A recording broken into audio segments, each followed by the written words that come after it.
More than 1,000 students, along with 70 teachers, 8 cleaners, 5 guards, and other auxiliary staff have been displaced after a devastating fire completely destroyed Mays Private School in Sobrianville on Wednesday morning.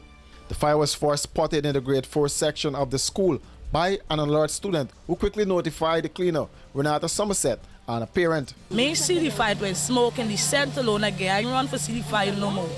So I clear out everybody. I make sure all the switch turn off. Even though not everybody run out on the field, I end up go back into the building, which could have caused my life. I go back into the building. I also see children like from grade 2.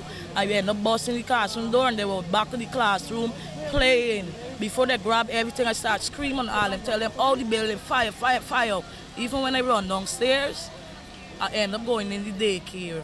I go in the daycare and I make sure all them children come out and turn off them switch too. The last thing I could have picked up is my back.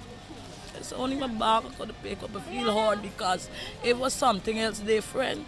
Me know what would have happened to me. Yeah, because the smoke went coming through the vent in the attic, and I just ran up to make sure my son and we were out. And when I opened his class for us, nobody was there.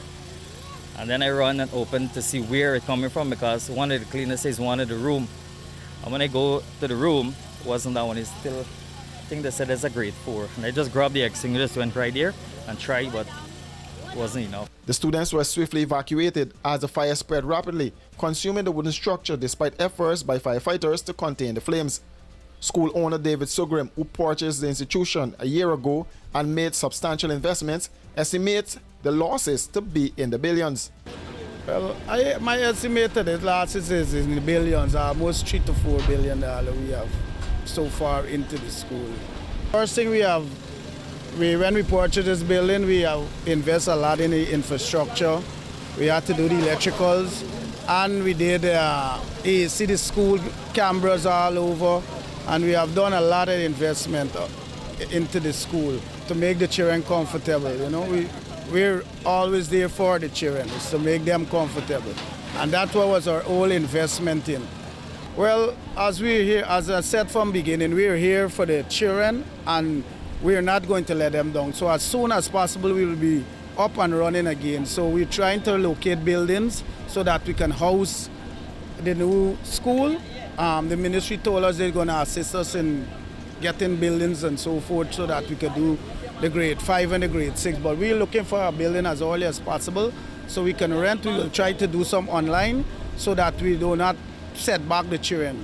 We want to make sure they continue learning, as that's what we're striving for, excellence. Minister of Education Priya Manichan was on the scene offering support to teachers and parents, assuring that the government would fully support the school in its recovery. The Mays schools have contributed significantly to the country, both as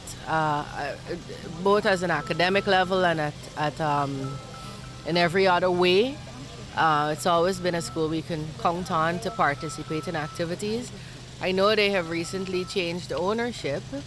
Full support in terms of placing these children, getting the grade 6. We're just a couple of weeks away from grade 6, making sure they are comfortable, they are seated, making sure their CXC children are also provided for. So as I speak, our exams division is currently looking at 2 places to try to make that determination, but they get our full support here. It's very, very sad what happened here. Home Affairs Minister Robeson Ben confirmed that all the students were safely evacuated. Too early to see. All we just heard is that the teachers heard about smoke coming from the roof, and they evacuated the children and themselves. And the fire service in the meantime was alerted. The Guyana Fire Service deployed its newest firefighting equipment in an effort to control the blaze, with additional support from Banks DIH and Sheriff's Security Service, which provided 2 fire tenders. Divisional Fire Officer Andrew Older commended firefighters for their swift response, noting that within minutes they were able to contain the fire. However, 2 firefighters were injured in the process and are currently receiving medical attention. So our first and foremost approach was containment and to prevent fire spread to nearby buildings. I think we managed to do that within half an hour to 45 minutes of firefighting, which was pretty much well done by the firefighters here this morning. At first, we employed an aggressive firefighting mode, an offensive firefighting mode. But as we continued firefighting engagement, we had to reshape that approach to a very defensive one, given that the combustibles in the buildings, both buildings, were quite a lot, and it poses a severe threat to life and limb of my firefighters. And so we employed a defensive mode until we were able to actually get into the building at some point in time to extinguish the fire. The cause of the fire remains on the investigation. Teachers and parents converge on the playfield discussing their next move.